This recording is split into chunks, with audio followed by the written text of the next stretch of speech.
10 days since she'd arrived in Verez itself, after hauling ass from the coast. Not because she was particularly eager to kill her targets, but because the city was so damn large that it seemed her best chance of dodging the immigration officials, whom she'd given the slip, instead of registering with their oh-so-benevolent work program. Hurrying to the capital had also provided welcome activity after weeks at sea, where she hadn't really felt like doing anything, other than lying on the narrow bed in her cramped cabin or sharpening her weapons with a near-religious zeal. "You're nothing but a coward," Nehemia had said to her. Every slice of the wedding stone had echoed it. Coward, coward, coward. The word had trailed her each league across the ocean.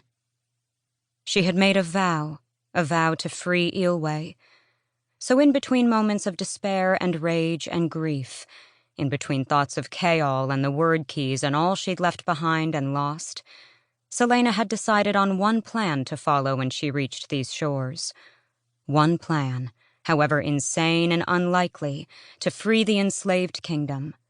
Find and obliterate the word keys the King of Adarlan had used to build his terrible empire. She'd gladly destroy herself to carry it out. Just her, just him, just as it should be. No loss of life beyond their own, no soul stained but hers. It would take a monster to destroy a monster. If she had to be here thanks to Chaol's misplaced good intentions, then at least she'd receive the answers she needed. There was one person in Aurelia who had been present when the word keys were wielded by a conquering demon race that had warped them into 3 tools of such mighty power that they'd been hidden for thousands of years and nearly wiped from memory. Queen Maeve of the Fae.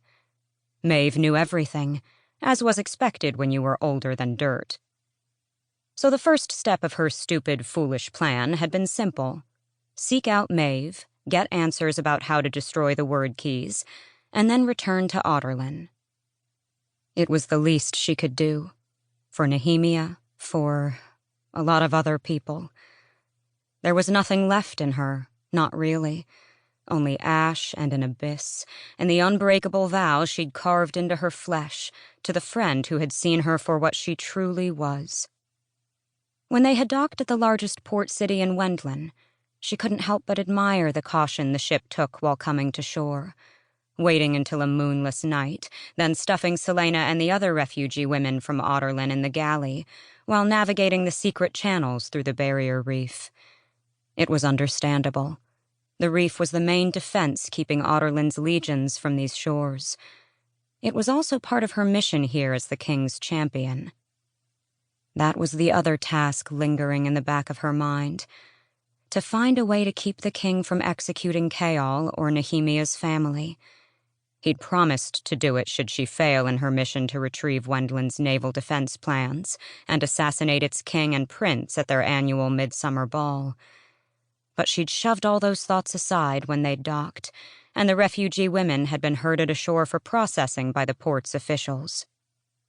Many of the women were scarred inside and out, their eyes gleaming with echoes of whatever horrors had befallen them in Adarlan.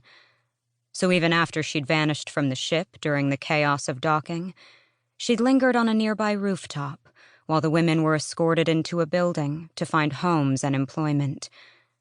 Yet Wendland's officials could later bring them to a quiet part of the city and do whatever they wanted. Sell them, hurt them. They were refugees, unwanted and without any rights, without any voice. But she hadn't lingered merely from paranoia. No, Nehemia would have remained to ensure they were safe. Realizing that, Celaena had wound up on the road to the capital as soon as she was certain the women were all right. Learning how to infiltrate the castle was merely something to occupy her time, while she decided how to execute the first steps of her plan, while she tried to stop thinking about Nehemia. It had all been fine and easy. Hiding in the little woods and barns along the way, she passed like a shadow through the countryside. Wendland, a land of myths and monsters, of legends and nightmares made flesh. The kingdom itself was a spread of warm, rocky sand and thick forest, growing